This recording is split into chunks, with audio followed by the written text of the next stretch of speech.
Start है। Start digital recording studio Mustafapur, Dalsingh सराय, बिहार, समस्तीपुर में आपका स्वागत है। और आप लोगों के बीच आए हैं विकास BK, जिनका और एक विकास BK and Ramesh Ranjan duet song है। बहुत ही खतरनाक सॉन्ग है, हर एक डीजे पे बजने वाला सॉन्ग है। तो आप लोग इस सॉन्ग को सुने, ज़्यादा से ज़्यादा शेयर करें, लाइक करें, कमेंट करें। आ जाते हैं लाइव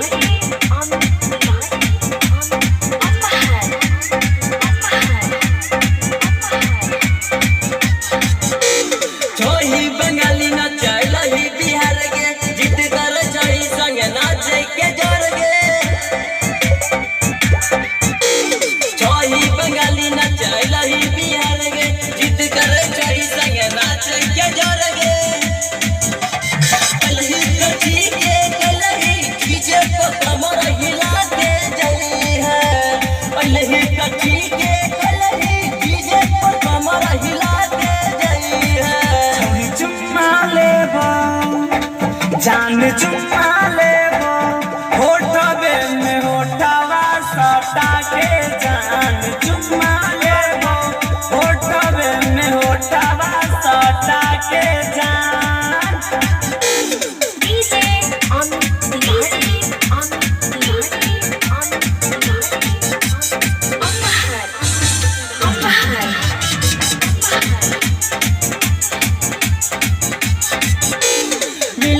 मजा तोरा संग में नचा के, मजा लेबो खूब छोरी कोरा में उठा के, कोरा में उठा के 5,000 छोरी तोरा पर लुटाइबो, देखिए के मौका छोरी कोरा में उठाइबो।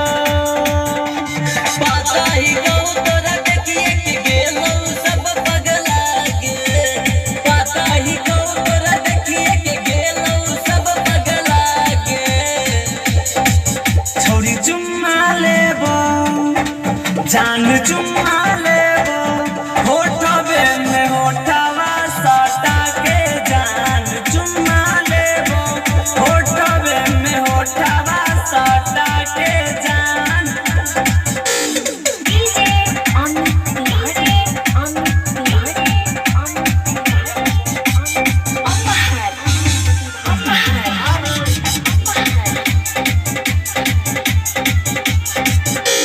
नचे चाहिए छोरी हमरा डीजे के ऊपर, उड़ जते बोले हम डीजे के ऊपर।